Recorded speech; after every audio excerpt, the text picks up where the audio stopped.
Olá, seja bem-vindo a mais um programa nosso Telmídia Cast, mais uma oportunidade de um bom papo para nós conversarmos sobre assuntos interessantes da nossa vida, do dia a dia. Hoje, especificamente, vamos falar de culto, de trabalho na igreja, e nós temos um convidado especial que depois eu vou apresentar para você, mas estou aqui com o Samuel mais uma vez. Samuel, seja bem-vindo, legal estarmos juntos. Sempre uma alegria estarmos juntos aqui conversando sobre teologia e poder aprofundar mais aí para os nossos ouvintes, um assunto que muito importante que a gente vai tratar hoje, né? Eles poderem aprofundar mais aí. É isso aí. Então, o que será, né? Dá um tempinho aí, já já você vai nos receber, não vai embora não.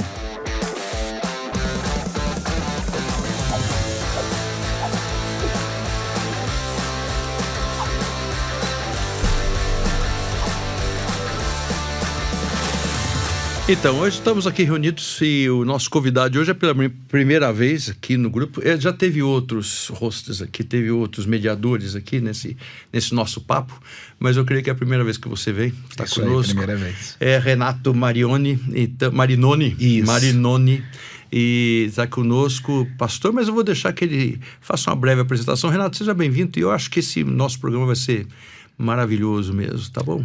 Obrigado, Fernando, obrigado, Samuel, obrigado pelo convite. Bom, eu sou mineiro. Sotaque aí. Poços de Caldas. Poços de Caldas. Eu sei que toma cola aqui. Meu sotaque me entrega da belíssima cidade de Poços de Caldas.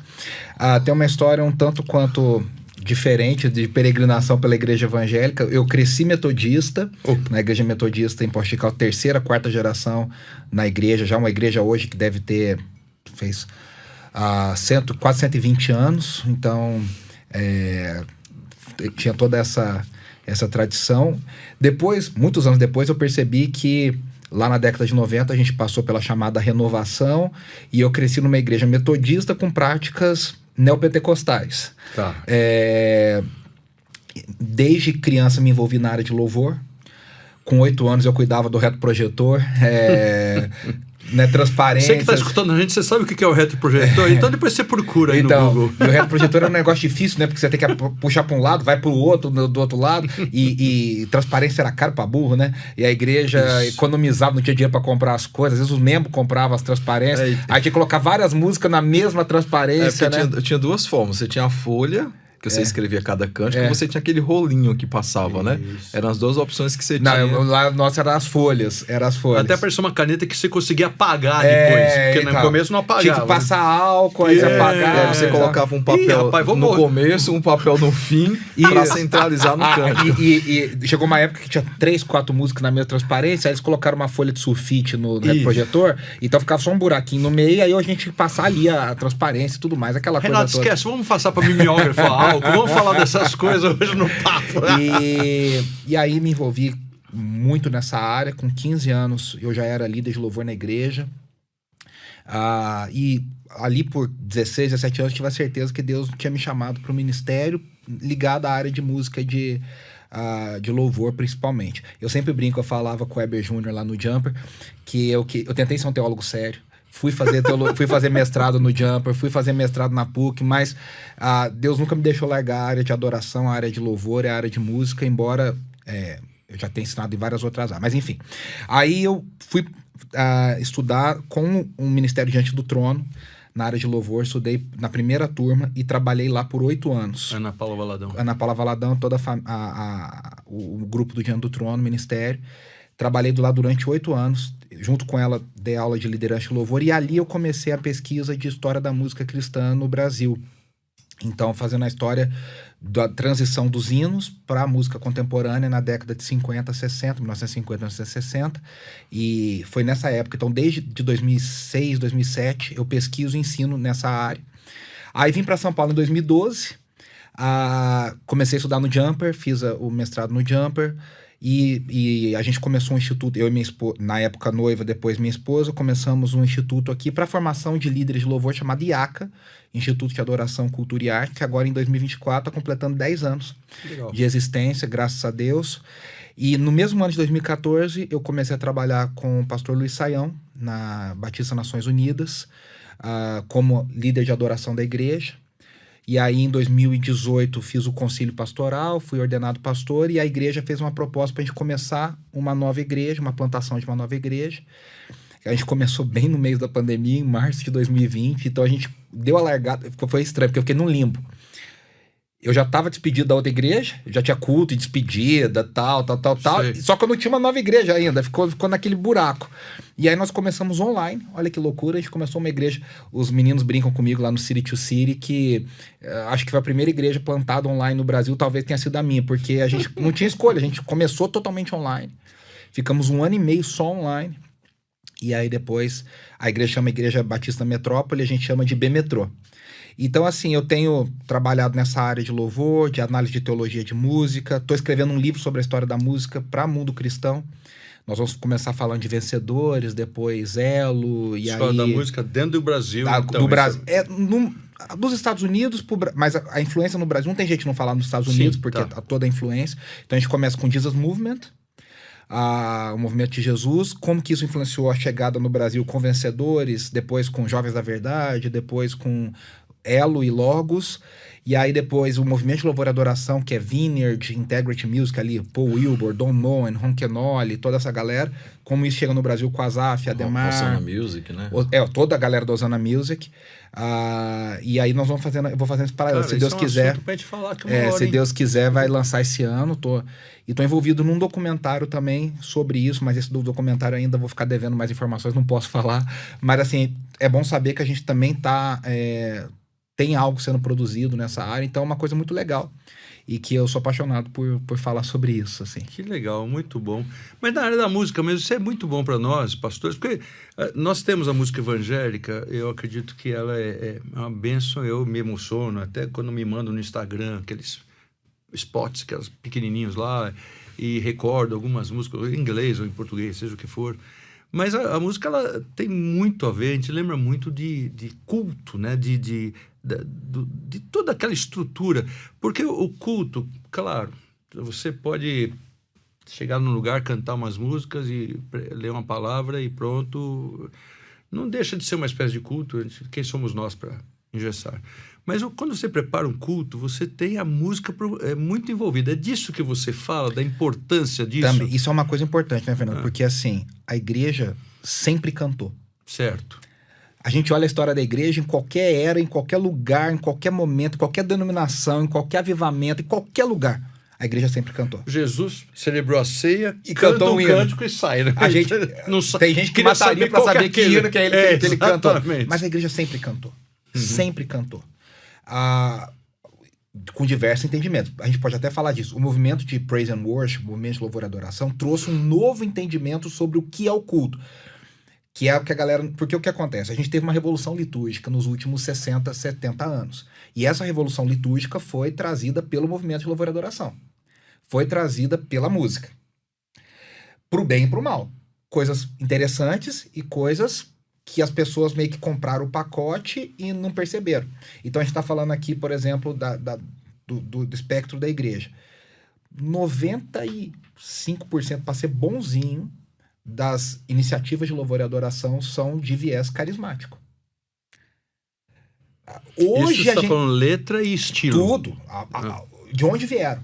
Vamos pegar na história do Brasil. Tá bom. Por exemplo, a gente pega no Brasil. Quem são as pessoas importantes no Brasil? Então a gente pega Azaf Borba, carismático. Ademar de Campos, carismático. Koinonia, Ministério Koinonia de Louvor, de Goiânia, depois Brasília, carismáticos.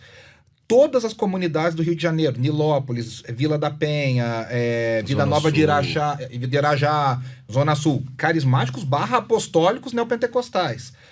Em São Paulo, Renascer Praise, ligada à Igreja Renascer em Cristo, também uma igreja de origem carismática que se torna uma igreja apostólica neopentecostal. Diante do Trono, ligada à Lagoinha, uma igreja carismática / neopentecostal. Então, a gente não tem... No Brasil, efetivamente, hoje a gente tem. Hoje a gente tem o Sola, a Purples, o Nós em Um lá no Nordeste, outras... Porque hoje a gente se permite ter esses guetos. Mas no Brasil, a única iniciativa importante, que não era de origem carismática, foi a Batista do Morumbi. Com o Guilherme Kerr, Bomilcar, João Alexandre, Jorge Camargo, Jorge Heder. Foi a única iniciativa... Isso porque o Guilherme Kerr... O Ari Veloso era calvinista. O cabeça, né? Mas o Guilherme Kerr é carismático. Sim. Só que ele trabalhava numa igreja calvinista. Então, quer dizer... E nos Estados Unidos é a mesma coisa. Toda essa galera. Então, isso moldou o culto de uma forma que mudou o jeito das pessoas pensarem. Por exemplo, no culto reformado e no culto tradicional, vamos dizer assim. O crente chega pro culto sabendo o quê? Deus está ali, Deus nos convida ao culto, Deus nos convoca a cultuá-lo. Convocação, né? Estamos ali, acerta uma certa linearidade no culto. Quando a gente não começa com vem e visita a tua igreja, né? Que já, graças a Deus, mudou o nome, a letra, né? Mas era assim, né? Não, mas a gente entende esse vem, né, o visita, no sentido de agora, cultuando, a gente quer uma presença, uma manifestação especial. Tudo bem. O carismático não entende assim. O carismático, ele vai pro culto tendo uma certa noção de que ele precisa buscar uma manifestação mais forte da presença de Deus, que no vocabulário carismático se chama presença manifesta. Então, há uma presença ok, sempre ali, mas nosso papel, o carismático pensa, buscar mais.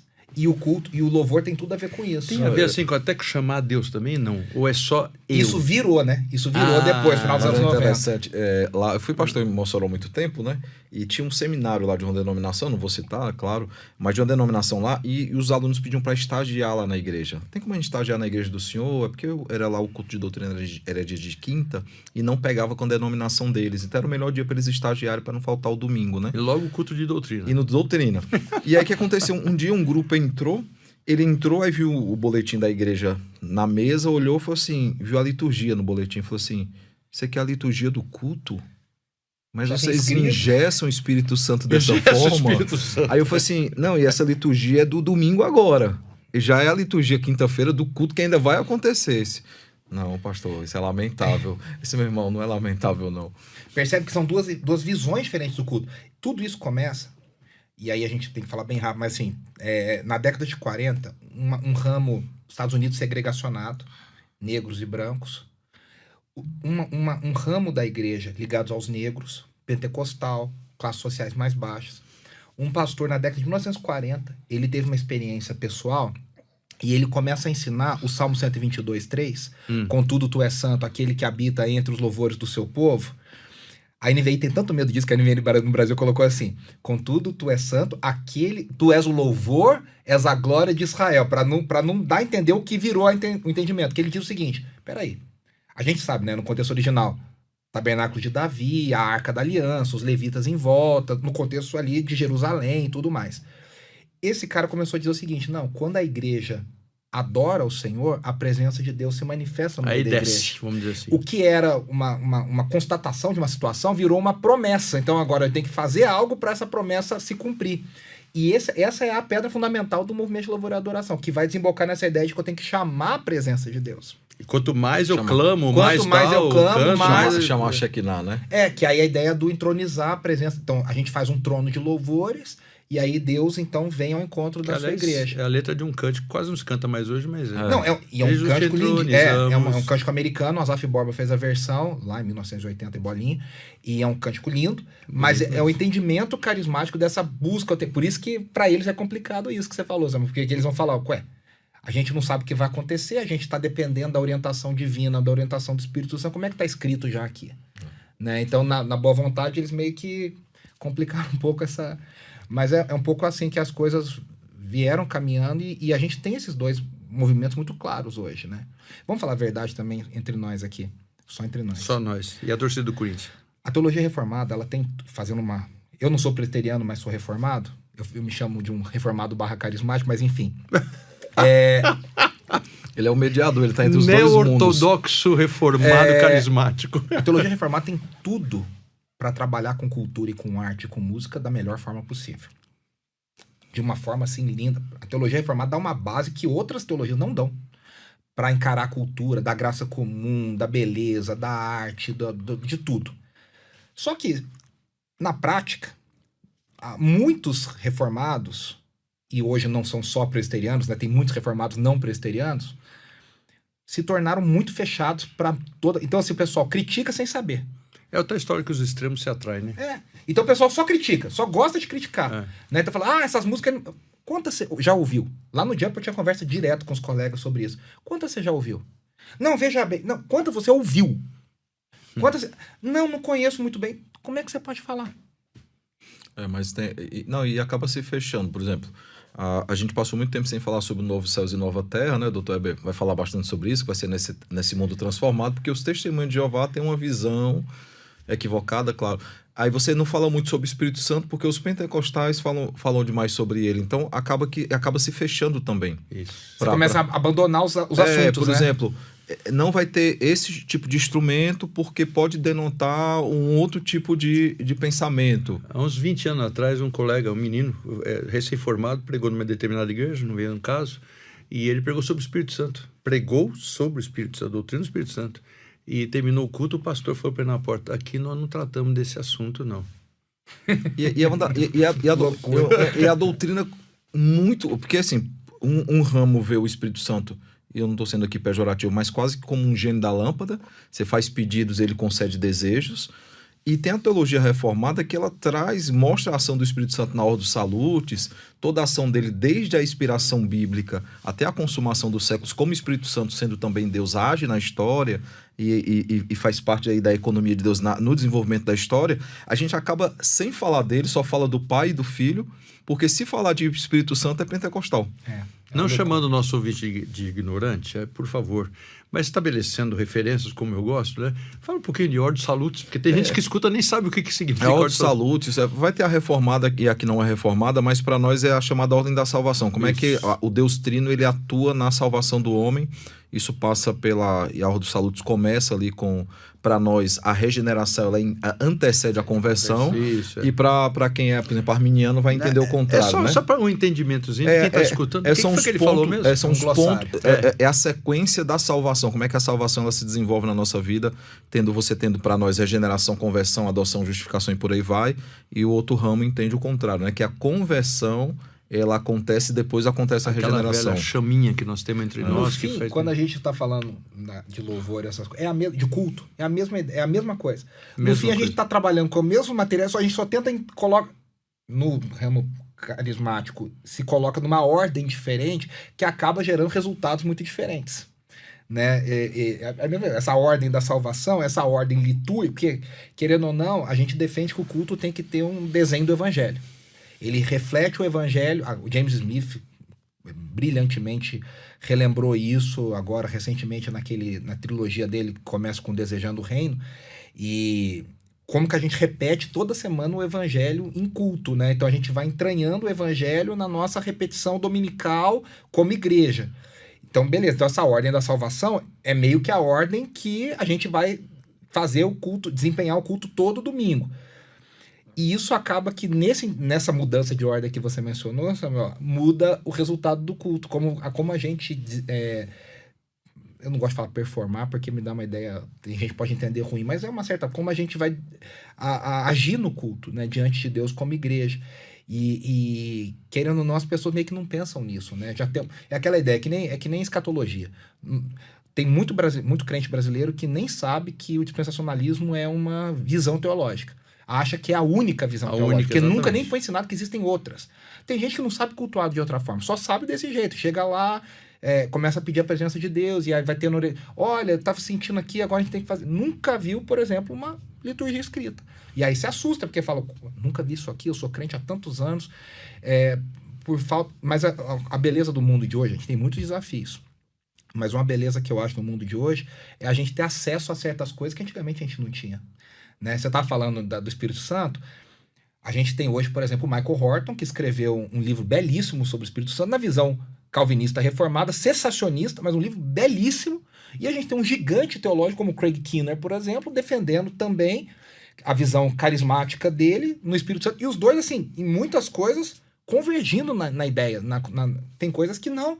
Mas assim, você tem, olha, tem isso, tem esse, tem... Então hoje a gente tem acesso a tantas coisas. O mundo hoje dá essa segmentação, que é ruim em muitas coisas, mas é boa nesse sentido que hoje, por exemplo, a gente tem bons reformados fazendo boa música de louvor com um entendimento reformado de canção. Nós temos carismáticos muito bem embasados. A gente, né, quem está no espectro reformado, às vezes acha que todo carismático ou pentecostal, às vezes não é muito estudado. Hoje nós temos... Só faz coisas superficiais. A gente tem coisas carismáticas hoje, gente carismática muito bem estudada, muito bem fundamentada. Gente que está se preparando muito bem. Fazendo coisas na área de louvor, na área de culto, muito legais. Então, assim, eu acho que é uma coisa positiva dos dias de hoje, da gente ver que Deus está agindo também em outras esferas longe da nossa, né? Eu já tive experiência de chegar para um grupo de louvor da igreja que eu pastoreava e falar: gente, essa letra não tá legal. O que vocês estão cantando? Eu quero tocar-te, por exemplo. Né? Tocar em... O que vocês estão querendo transmitir para as pessoas quando você fala quero tocar em Deus? Mas se você está pensando no sentido espiritual, você está lascado. Porque se você tocar em Deus, você está fulminado. Você vai sumir na hora de tocar em Deus. Materialmente não se toca em Deus, porque Deus é espírito. Então, quando a gente está cantando, a gente precisa pensar no que está falando. E aí as pessoas falam: ei, lá vem o pastor presbiteriano outra vez, tudo cheio de regrinha, de coisinha. É chato, porque fica... Mas, na verdade, nós temos que tomar cuidado com o que nós falamos, independentemente da denominação que você é, porque, claro que ela reflete a sua fé, sem dúvida, mas há coisas francamente heresias mesmo, contrário à palavra, e tem muita coisa assim, né? Mas, desculpa também, mas é um assunto pertinente, pastor, porque eu estou fazendo uma pesquisa sobre o movimento emergente e eu resgatei um documento de Calvino, 1555. Outro dia. Um dia desse, né? E ele traz uma questão interessante. Ele diz que a grande discussão da reforma não foi sobre soteriologia, foi sobre liturgia. Essa é a grande discussão da reforma. Ele fala, a maioria das coisas que foram discutidas foram questões litúrgicas. A gente vai, por exemplo, os puritanos, a controvérsia das vestes. É uma discussão na Inglaterra, ali os puritanos presbiterianos, congregacionais, depois vem os batistas e tudo, eles discutem questões litúrgicas, o uso de órgãos, a indumentária católica. Que todos os reformadores se dedicaram, Lutero e Calvino principalmente, a desenhar o culto que eles queriam. Muito. Composições. Como é que o culto, como é que os bancos vão ficar posicionados na igreja, onde o púlpito vai ficar, como é que vai ser a questão das paredes, vai ter vitral, não vai ter vitral, vai ter qual que é a cor. Todos eles se preocuparam muito com isso, porque eles enxergavam que era um desenho prático das doutrinas que eles estavam ensinando e pregando. Então, você tem toda a razão. Agora, uma coisa interessante, o Fernando falou que eu estava pensando. Você deve estar sabendo bem pela pesquisa no movimento emergente. Nós temos uma onda no Brasil hoje que é chamada worship. No Brasil não é worship, é worship. É um jeito, em inglês se chama modern worship. Foi uma transição que aconteceu em 2002 para 2003, com um som mais britânico, um rock mais britânico no louvor e adoração. Por isso que o pessoal brinca que Coldplay não toca, Coldplay ministra, né? Porque parece que eles estão cantando louvor. Porque a gente copiou a sonoridade que era do U2, passou pro Coldplay, é esse som que... Mas eu gosto do Eric Clapton muito. Então, esse som que tá no radar da igreja, que é o chamado worship. Nessa galera carismática, tem muitas músicas, e aí eu concordo muito contigo, com a ideia de que, assim, tem música que eu falo pro pessoal, o pessoal fala, não, essa música é muito bonita. Eu falo, não, ela não é bonita, ela é confusa. Porque o que acontece? O brasileiro tem uma tendência, daquilo que eu não entendo, eu acho que é profundo demais. Se eu não entendi é porque é muito profundo. O brasileiro médio. Tem músicas que, eu não vou citar nomes aqui, porque são pessoas, enfim, que eu conheço, são meus amigos e tal, mas assim, a frase não fecha lé com crê, entendeu? Pergunta um negócio, responde o outro, fala um negócio, toca num assunto, fala um monte de jargão junto na mesma frase, na mesma música, e aí o pessoal fala, nossa, mas fica um negócio meio espiritualista, assim, fica um negócio da presença, causa uma emoção, causa uma coisa. Aí eu pergunto pros meus alunos sempre, pessoal, o que efetivamente essa música tá falando? Tá. Segura um pouquinho aí, porque a gente tem que ter um intervalo. E nós estamos ali no tempinho do intervalo. Mas não vamos continuar falando no movimento emergente. Eu tô com uma ideia aqui na minha cabeça. No intervalo, fala com meus colegas, mas tá? eu quero que ele segure de onde ele tá falando pra gente continuar. Isso, mas é isso mesmo. Segura aí que a gente vai voltar já já. Dá um tempinho aí. Não sai daí não, a gente já volta já já. Para ajudar você a crescer na graça e no conhecimento de nosso Senhor e Salvador Jesus Cristo, nos 7 dias da semana, conheça a Telmídia, uma plataforma de vídeos com diversos cursos, palestras, filmes, séries, documentários, música e desenhos animados para toda a família. Assista no seu computador, celular, tablet e até na TV. Acesse pelo site telmedia.com e faça uma inscrição gratuita. Telmídia. Assista quando quiser, onde quiser. Então, minha ideia é a seguinte, nós estamos recebendo hoje aqui o reverendo Ronaldo Vasconcelos, que começou esse programa E eu tava vendo ele tava lá no estúdio, e ele tá andando pra lá, tá escutando o nosso papo. Eu falei, o Ronaldo deve estar se segurando pra falar. Então, tô tudo bem, eu tô muito bem, não fica preocupado. Ronaldo, suba essa cadeira aqui, que vocês continuam o papo, e é eu que vou ficar lá atrás discutindo a conversa. Seja bem-vindo, meu irmão.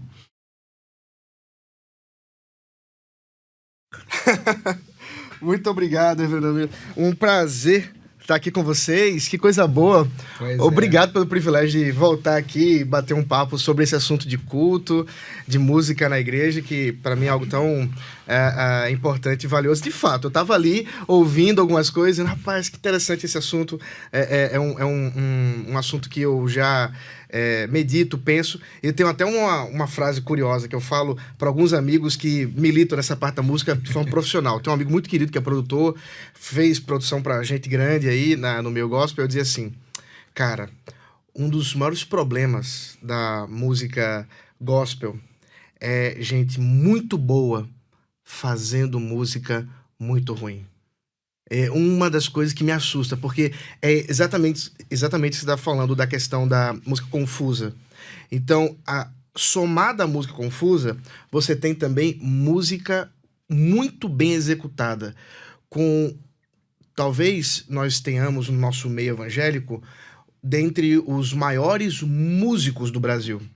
A gente tem grandes guitarristas evangélicos que estão tocando aí com gente muito boa. Eles são muito bons. Isso foi só um comentário. Manda ver.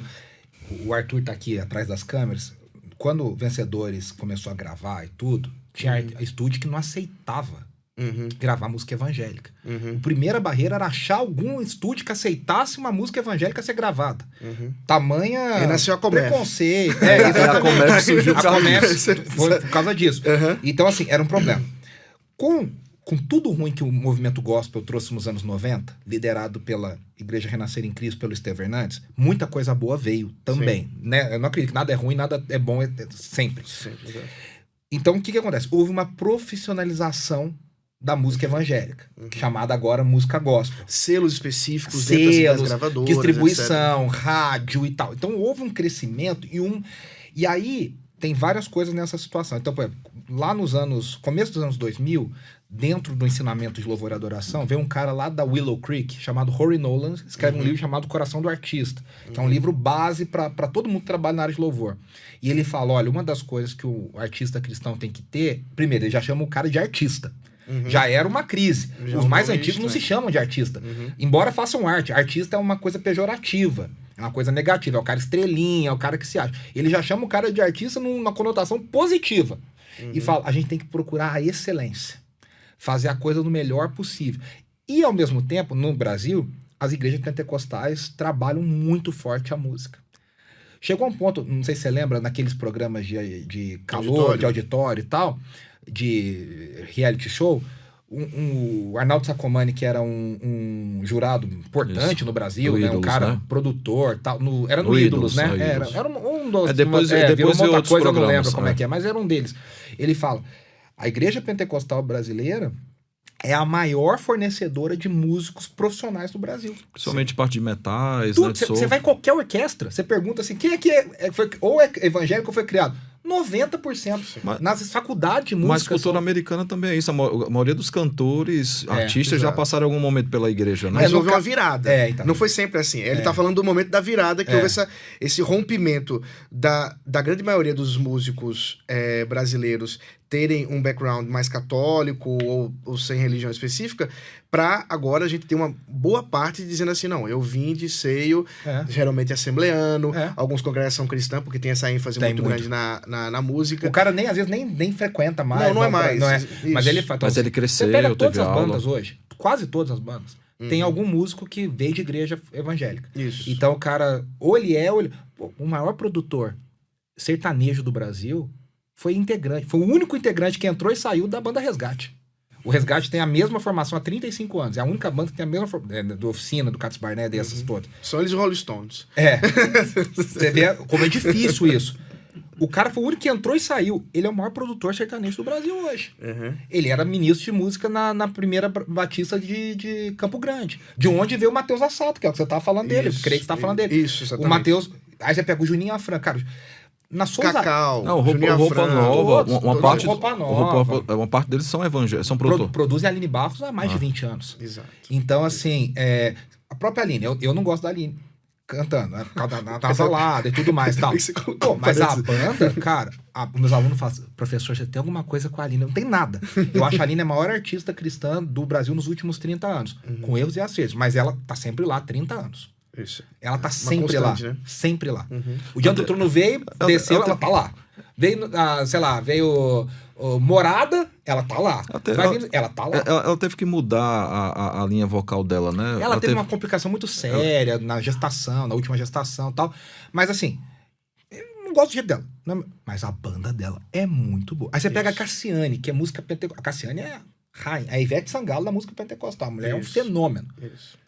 Ela canta muito bem. Não é o estilo que eu gosto, que eu consumo. Cara, mas a banda dela é muito boa. Não perde pra ninguém. Pra ninguém, não perde pra ninguém. Então, isso... Tanto que essa é uma questão hoje que o pessoal levanta, Ronaldo. Por exemplo, as igrejas estão profissionalizando. Eu fui numa igreja grande aqui em São Paulo e o pastor falou pra mim assim, querendo achar que ele tava falando uma coisa boa. Falou assim, poxa, eu não vejo a hora de todo mundo da minha banda ser contratado. Ele falou, hoje eu consigo pagar 3 pessoas da banda. Mas eu não vejo a hora de todo mundo ser contratado. Eu falei, não faça isso. Ele falou, por quê? Porque eu quero... Eu falei, cara, se você fizer isso, você vai matar o voluntariado da igreja. Hoje tem gente, músico voluntário na igreja, que não consegue tocar na igreja porque o nível ficou muito alto. Sim. Ficou muito alto. Então, cara, há uma pergunta. O quanto é excelência? O quanto é profissionalismo excessivo?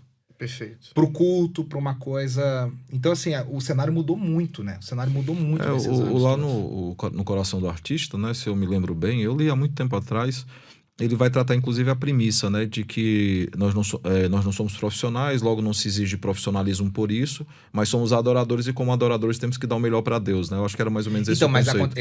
É exatamente esse conceito. Só que no mundo de hoje, a tecnologia tá muito presente. Então, hoje tem multitracks. Eu acho a Multitracks a Multitracks é uma plataforma. Eu chamo, a tecnologia é o VS, né? Mas a Multitracks é a maior do mundo. Eu acho muito útil. Para uma igreja pequena, a minha igreja é pequena. Às vezes eu não tenho o cara no baixo.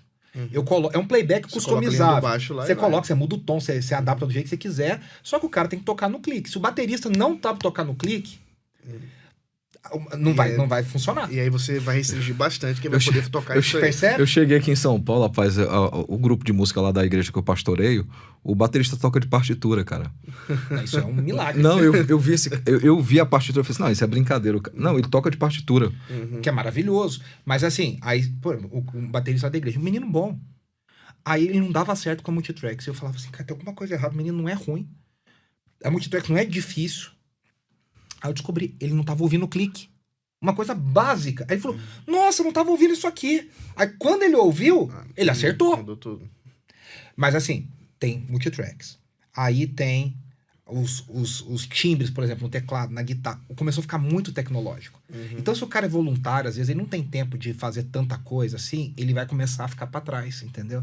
Sim. Então, tem muita gente hoje que fala assim, puxa, eu queria ajudar, mas... Pô, o backing hoje vai cantar. Ele vai cantar com o in-ear dentro do ouvido. Aí já tem que ter toda uma noção de harmonização, começa a ficar um nível que já vaza do voluntário, já passa do voluntário. E a igreja responde a uma voz e violão.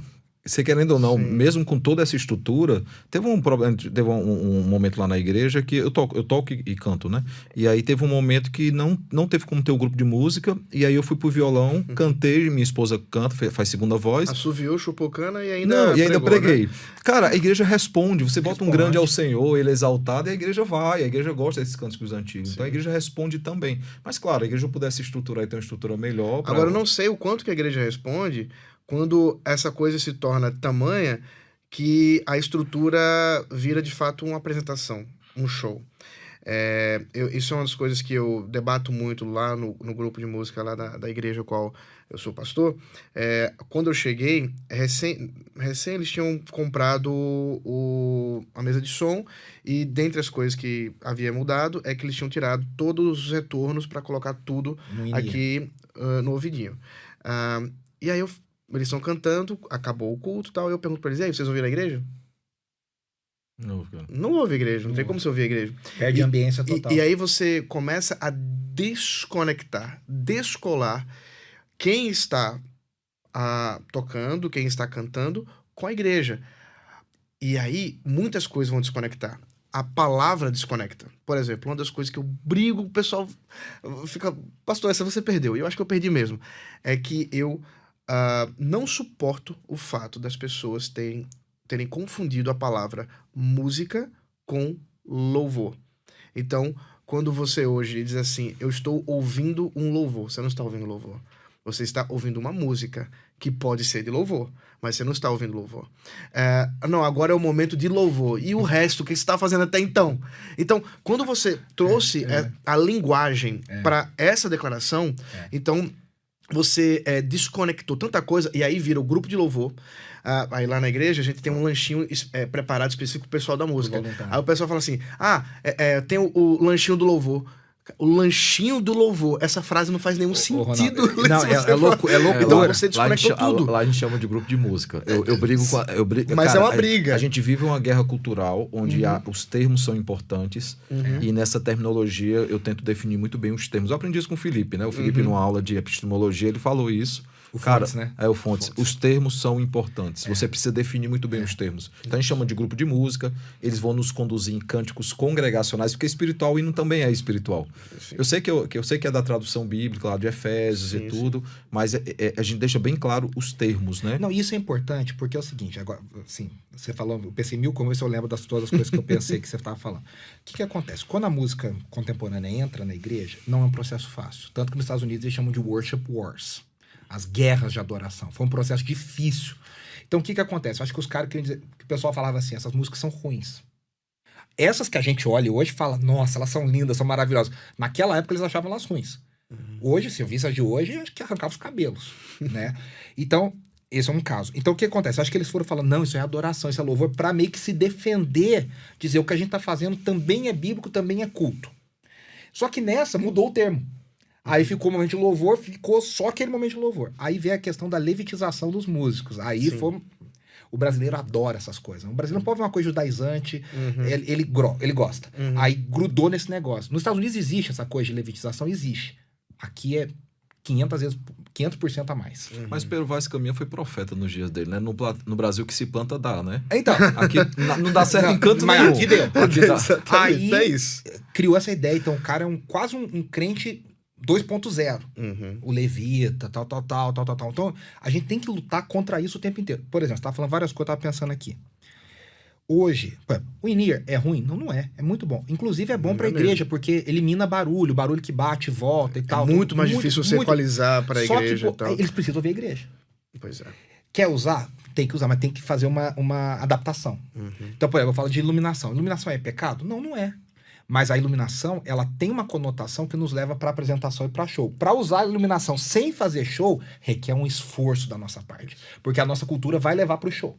Então, hoje, o que acontece? Mudou na administração. Quando a gente vamos pegar um desenvolvimento da administração. Rapidinho, tá, gente? Asaf Ademar, no começo, anos 80, praticamente não ministrava. Você pega os Ademar lá, ele fala assim, aleluia, louve Jeová. Era tudo que ele falava. Quando começa a ministrar pra valer, que entra na gravação, que entra no CD... Adoração espontânea, né? A primeira ministração foi a Sônia Hernandes. No Renascer Praise 3, em 1996. Aí ela fala. Ela fala tanto que no 4 eles separam a música da fala dela. Você quer pular, fica mais fácil. Mas ela fala. Mas ela não canta, ela fala. Quando o Diante do Trono vem, o Diante do Trono traz o pacote inteiro da Integrity Music, da Ozona Music. Que aí vem com os cânticos espontâneos. Da Darlene. Darlene, ali um pouco do... Adoração espontânea, mas que tem partitura, né? Que é ensaiada. O que o Diante do Trono fazia? Porque isso é uma coisa interessante. Eles falam assim, ó, talvez aqui tenha um cântico espontâneo. Que era espontâneo de verdade. Mas se tiver um cântico espontâneo, se tiver... Porque eles... Sabe, no ensaio, você vai percebendo que aquela música tem uma força grande. Então, se tiver, a gente vai fazer essa sequência harmônica aqui, pra ninguém ficar perdido. E tem maestro pra isso. Tem maestro pra isso, coordenando isso. Hoje o cara fala dentro do ouvido, chamado talkback, fala dentro do ouvido do músico. Antigamente não, então tinha que ter os sinais. Você pode ver, o Diante do Trono tem o tempo inteiro os sinais, um coordenando o outro pra não ficar gritando. Traz esse negócio. Só que a administração era longa, era comprida, era uma pessoa liderando. Hoje a coisa mudou. Então, eu sou a favor dessas tecnologias, mas eu sou contra o engessamento dessas tecnologias na dinâmica do culto. Então, por exemplo, hoje, cada um canta uma música, tem pouco back, e cada um tem que solar uma música. Eu tô falando nos grandes ministérios. Os caras têm menos divisão vocal, mas... Só que assim, eu fui numa grande igreja nos Estados Unidos há 2 semanas atrás, referência na área de adoração, não teve ministração nenhuma entre as canções.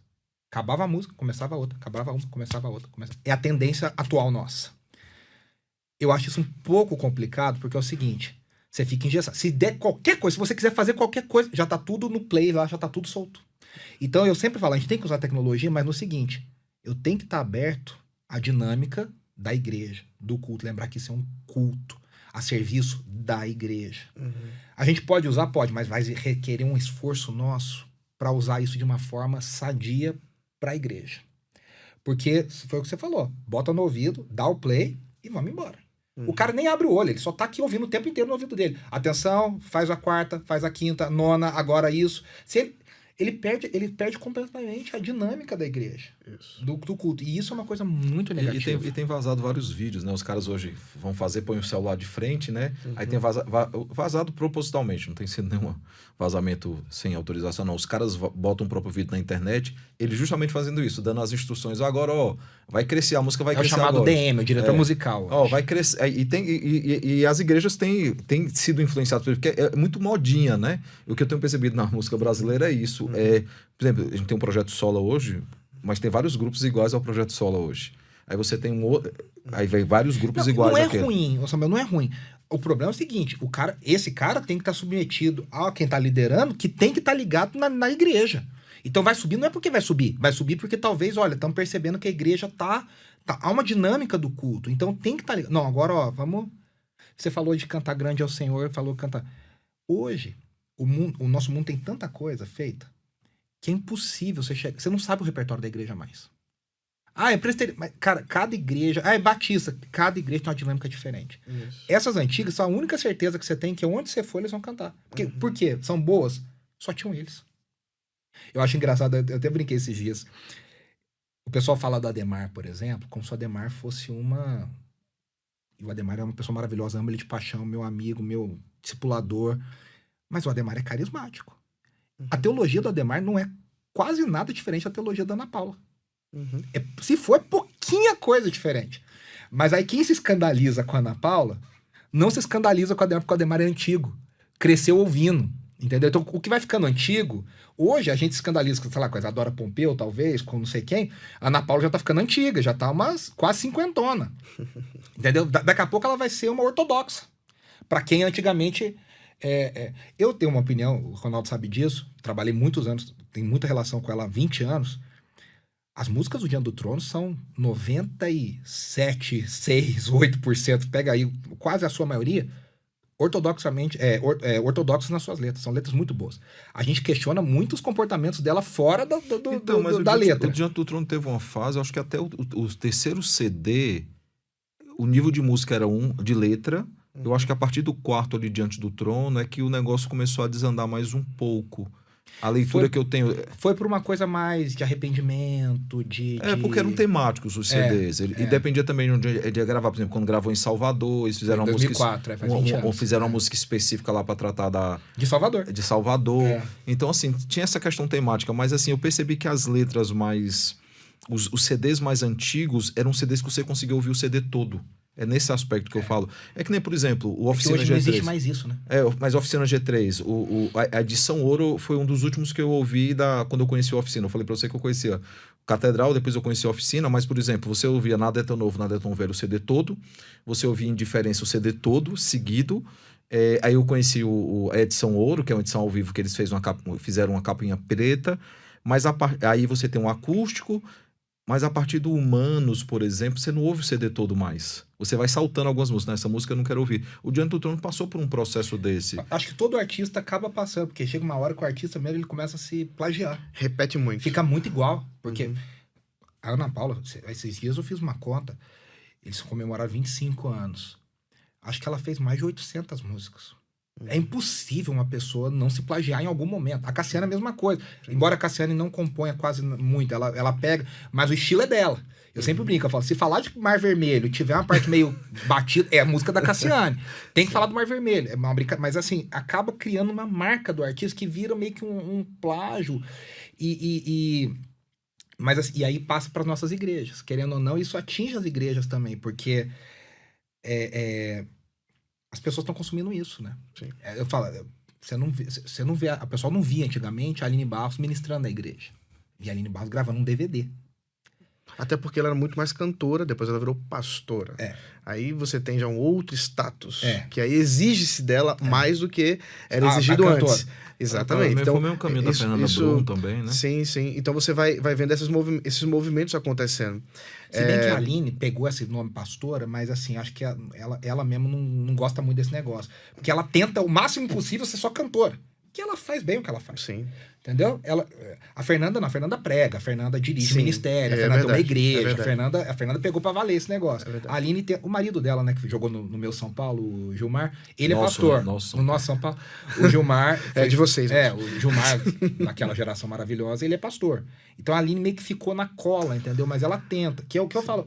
É o que eu falo da Gabriela Rocha hoje, por exemplo, com todo carinho. Eu falo, cara, Gabriela hoje é a maior artista gospel do Brasil. Ela tem 3, 4 milhões de ouvintes mensais só no Spotify. Essa menina é um fenômeno. Gravou com o Michael W. Smith agora e tal. Eu acho uma coisa muito positiva da Gabriela é que ela só canta. Ela não tenta ser o que ela não é, entendeu? Ela fica na dela. Ela faz bem o que ela faz. O problema é que a igreja brasileira meio que faz... Você vem cantar e você já prega também? Aí já o cara faz o começa... porque já gastou pra trazer. Você prega também? Aí o pessoa começa...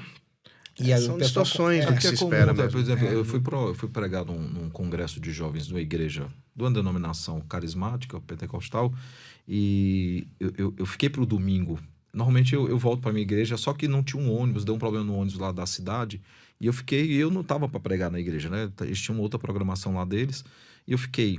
De hora para outra, o pastor do púlpito chamou a esposa de um pastor de uma outra denominação lá da cidade, falou assim, a esposa do pastor tá aqui, fulano e tal, não sei o quê, queria chamar ela aqui para fazer uma participação na liturgia. Ela, participação não, eu vou pregar. E ela não, e tinha um pregador da noite lá. Rapaz, foi um chafudo, assim, a liturgia foi... Nossa, aquele dia eu tive uma crise, não de fé, né? Mas assim, cara, o que é que eu tô fazendo aqui, bicho? Uma zoada no meu ouvido. Mas assim, e aí acaba que essa questão de chamar, tem algumas igrejas que chamam para cantar e falar, aproveita e faz também ou uma participação, ou traz uma saudação, ou prega, já fica... Mas sabe a ironia das ironias, Samuel? Não sei se o Ronaldo concorda, que nessa galera worshipeira hoje, tá ficando cada vez menos improvisado. Porque tá tudo já gravado no programa. Sim. Então, a ironia das ironias, porque começou totalmente criticando a liturgia antiga, porque vem na renovação carismática. Então, a nossa crise é a liturgia escrita. Quanto mais espontâneo, melhor. Quanto mais informal, quanto mais espontâneo, melhor. Só que hoje, com a tecnologia, tá tudo travado. Então, os caras estão menos... E talvez hoje os reformados sejam mais espontâneos, em alguns casos, do que o pessoal que já tá tudo travado. Porque tem menos liberdade, porque não tem tanta tecnologia. Não tem tecnologia no culto, entendeu? Eu lembro na década de 80, lá em Fortaleza, eu cresci em Fortaleza, né? Em Fortaleza, a migração foi mais ou menos assim. No domingo nós tínhamos o culto mais chamado solene, com hinos e tudo, não tinha tantos cânticos. E no sábado à noite tinha um louvorzão. Que era o de jovens. Aí o de jovem aí cantava cântico e tal. E teve hora que o pessoal perguntou, por que canta cântico no sábado e não canta no domingo? Aí foi quando começou a migrar, final da década de 80, começo da década de 90, para cantar cânticos também. E assim, eu acho que muito da culpa disso, o Fernando estava falando antes, eu acho que os pastores largaram muito essa coisa da música durante muitos anos. Então eu falo, pessoal, você quer criticar... Eu não sou saudosista. Eu trabalho com a história da música. Eu amo, eu choro.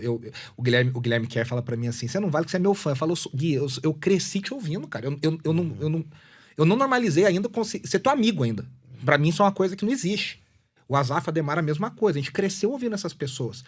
Então, assim, isso é uma coisa. Só que aí o pessoal fala, que antigamente que era bom. Hoje canta muita versão. Grande é o Senhor é versão. Ele é exaltado é versão. Nosso general é versão. Jesus te entronizamos é versão. Então a gente sempre... nossos hinários são 90% versões. A gente sempre cantou versão.